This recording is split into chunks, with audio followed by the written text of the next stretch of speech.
Hello dear students, आप सभी का मेरे YouTube channel Gautam education online classes में आप सभी का स्वागत है। आज हम आपके लिए लेकर आए हैं जीव विज्ञान, जो कि नीट के लिए। आज का जो हमारा टॉपिक रहेगा, मेढक तथा खरगोश की प्राकृतिक और प्राकृतिक वास एवं बाह्य लक्षण, इसके बारे में हम आज पढ़ेंगे। जो कि आपके लिए जो हमारा टारगेट रहेगा वो 360 का है, और प्रयास करेंगे कि 360 में आप 360 नंबर पूरे लाएं। तो चलिए शुरू करते हैं। बाह्य करणों। अब ये कर्ण क्या होते हैं? हम कान क्या कहते हैं?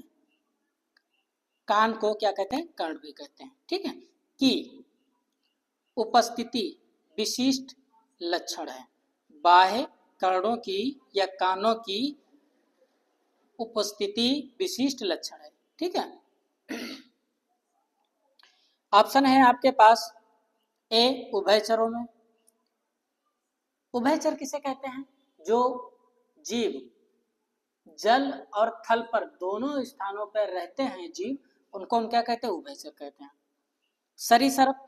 सरीसृप क्या होते हैं? जो रेप्टाइल्स यानी सांप, जो रेंग के जो चलते हैं, रेप्टाइल्स जो जीव रेंग के चलते हैं, वो सरीसृप कहलाते हैं। सी स्तनधारियों। जो मैमल्स में रखे हुए जीव जितने होते हैं, उनमें क्या होता है? उनको हम क्या कहते हैं? स्तनधारी जीव कहते हैं। ठीक है। डी उपरोक्त में से कोई भी नहीं। तो मेढक के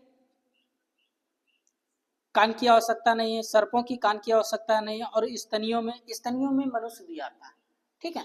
तो किसके लिए कानों की जो बाह्य विशिष्ट लक्षण है वो किसका है? सी ऑप्शन सही हो जाएगा। ठीक है। स्तनधारियों का। खरगोश निवास करता है। खरगोश कहाँ निवास करता है, यानी कहाँ रहता है? ठीक है। ऑप्शन है ए समुद्र में, ऑप्शन है बी घरों में, ऑप्शन है सी झीलों में, ऑप्शन है डी जंगलों में। तो जो समुद्र खरगोश होता है वो कहाँ रहता है? जल में तो नहीं रहता है, तो ये गलत हो जाएगा। घरों में भी नहीं रहता है, झीलों में भी नहीं रहता है, तो हमारे पास डी ऑप्शन सही हो जाएगा। किस में रहता है? जंगलों में रहता है। खरगोश में अंडों का निषेचन कहाँ होता है? जो खरगोश होते हैं, उनकी खरगोश में जो मादा होती है, ठीक है, जो खरगोश की मादा होती है, उनमें जो अंडा एग निषेचन फर्टिलाइजेशन कहाँ होता है? शरीर के अंदर होता है या शरीर के बाहर होता है? ठीक है, ये आपको बताना है। तो ऑप्शन है आपके पास ए आंतरिक यानी शरीर के अंदर, ऑप्शन है बी भूमि पर यानी मिट्टी में या स्थल पर, ऑप्शन है सी जल के भीतर क्या पानी के अंदर, या ऑप्शन है डी उपरोक्त में से कोई भी नहीं। तो इनमें से जो हमारा सही उत्तर हो जाएगा ए ऑप्शन, शरीर के अंदर यानी आंतरिक, आंतरिक भागों में या भाग में कह सकते हैं इसको। ठीक है। खरगोश है। अब पूछा गया है खरगोश कैसा है? शाकाहारी है, सर्वाहारी है, या कीटहारी है, या मांसाहारी है? खरगोश क्या खाता है? पहले तो हमें ये पता होना चाहिए खरगोश क्या खाता है। छोटे छोटे जो प्लांट होते हैं, ठीक है, हर्ब, इसको हम साग बोल सकते हैं। क्या बोल सकते हैं? साग। घास खाता है। क्या खाता है? घास छोटी छोटी जो होती है उन्हें खाता है। मांस नहीं खाता है, ये ऑप्शन हमारे पास गलत हो जाएगा। सर्वाहारी क्या होता है? मांसाहारी तो पता है कि जो मांस खाते हैं, जो जीव मांस खाते हैं, उनको हम क्या कहते हैं? मांसाहारी जीव कहते हैं। अब सर्वाहारी क्या होता है? जो मांस को भी खाए, फूल पत्तियों को भी खाए, जो सारी चीजों को खा लेता है, जो भी मिले उसे, जो भी पा जाए, लकड़ी पा जाए लकड़ी खा ले, मांस पा जाए मांस खा जाए, सब्जी पा जाए सब्जी खा ले, जो भी मिले वो सारी चीजें जो खा ले, उसको हम क्या कहते हैं? सर्वाहारी कहते हैं। तो ये भी नहीं हो सकता है। ठीक। कीटहारी क्या होता है? कीटहारी यानी जो जीव कीटों को खाता है, उनको हम कीटहारी कहते हैं। तो ये भी गलत हो जाएगा, क्योंकि पूछा गया है आपसे खरगोश क्या है। खरगोश क्या होता है? क्या खाता है? घास को खाता है, और घास क्या होती है, शाकाहारी होती है। तो हमारे पास बी ऑप्शन क्या हो जाएगा, सही हो जाएगा। खरगोश प्रायः दौड़ता है। खरगोश जो दौड़ता है वो किसके माध्यम से दौड़ता है, जैसे कि उंगलियों पे दौड़ता है, या खुरों पे दौड़ता है, या हथेली पर दौड़ता है, या तालू के सहारे दौड़ता है। तो इनमें से जो सही उत्तर हो जाएगा वो अंगुलियों के पर दौड़ता है। वो किसकी सहायता से दौड़ता है, अंगुलियों की सहायता से। जो खरगोश दौड़ता है वो अंगुलियों पर दौड़ता है, ठीक है, ये आपको याद रखना है। खरगोश मादा एक बार में लगभग कितने बच्चे को जन्म देती है।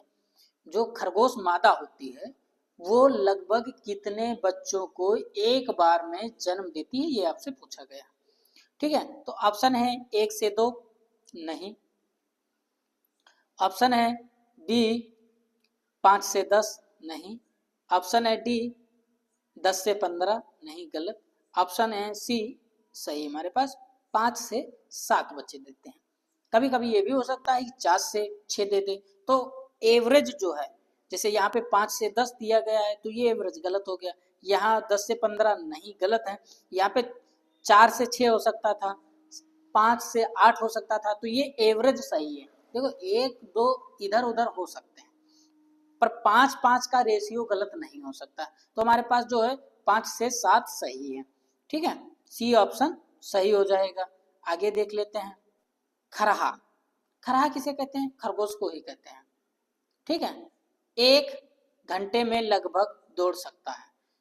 जो खरहा होता है वो 1 घंटे में कितना दौड़ सकता है, ये आपसे पूछा गया है।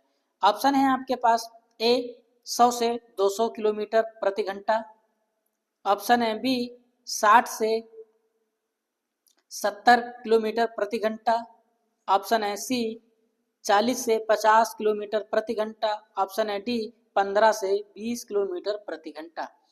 तो जो खरगोश होता है या खरहा होता है, क्या होता है, खरहा, खरहा जो होता है वो 60 से 70 किलोमीटर प्रति घंटा दौड़ सकता है। तो हमारे पास बी ऑप्शन सही हो जाएगा। खरहा शत्रुओं यानी दुश्मनों के आने की खबर देता है।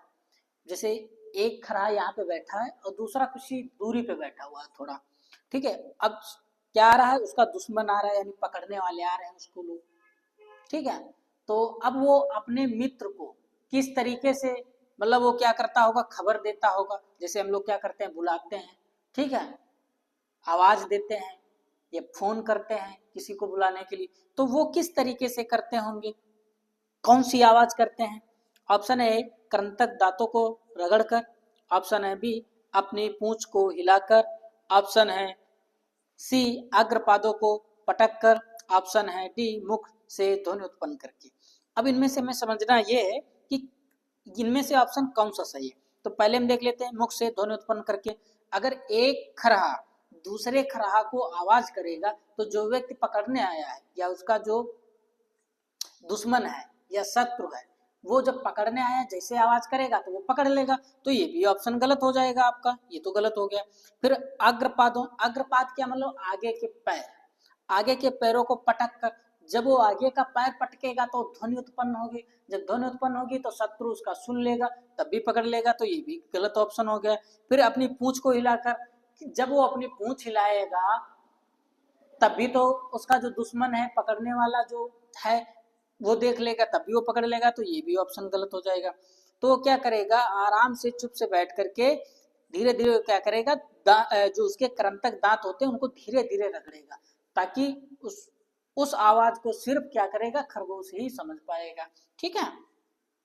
इस तरीके से वो क्या करते हैं, खबर भेजते हैं या मैसेज देते हैं, संदेश देते हैं। इस तरीके से यहाँ पे ये भी आ सकता था कि खरा शत्रुओं के आने की, मतलब आने की संदेश कैसे देते हैं या मैसेज कैसे देते हैं, ये भी हो सकता है, ठीक है, खबर। तो हमारे पास ए ऑप्शन सही हो जाएगा। शशक के अग्रपाद। अब शशक क्या होता है, शशक भी खरगोश ही होता है, ठीक है। सिर्फ खरगोश और शशक में ये अंतर होता है कि जो खरगोश होता है वो घरों में भी पाला जा सकता है, और जो जंगली खरगोश होता है उसको हम शशक बोल देते हैं, ठीक है। उसके अग्रपाद यानी आगे के पैर काम में लिए जाते हैं। वो अपने आगे के पैरों को किस काम में लेते हैं ये आपको बताना है, ठीक है। पानी में तैरने के लिए, शत्रु से बचाव के लिए, वृक्ष पर चढ़ने के लिए, मिट्टी को खोदने के लिए। तो वो जो अपने आगे के पैर होते हैं उनसे जो काम करते हैं वो किसके लिए होते हैं? पानी में तैरते नहीं है, तो ये तो गलत हो गया। शत्रु से बचाव के लिए नहीं, वृक्ष पे चढ़ने के लिए नहीं, तो मिट्टी को खोदने के लिए क्या करते हैं? आगे के जो पैर होते हैं वो काम में लेते हैं, ठीक है। हमारे पास डी ऑप्शन सही हो जाएगा। खरगोश मूल निवासी है, मतलब खरगोश किस देश का मूल निवासी है, ठीक है। ऑप्शन है ए एशिया का, बी भारत का, सी यूरोप का, ऑप्शन है डी अफ्रीका का। तो इनमें से जो सही उत्तर हो जाएगा सी यूरोप का। जो खरगोश है मूल निवासी कहाँ का? यूरोप का मूल निवासी है कौन? खरगोश। आई होप आप सभी को यह वीडियो पसंद आया होगा। इसी तरह के वीडियो देखने के लिए हमारे यूट्यूब चैनल से जुड़े रहें। हम मिलेंगे आपको अगली वीडियो में।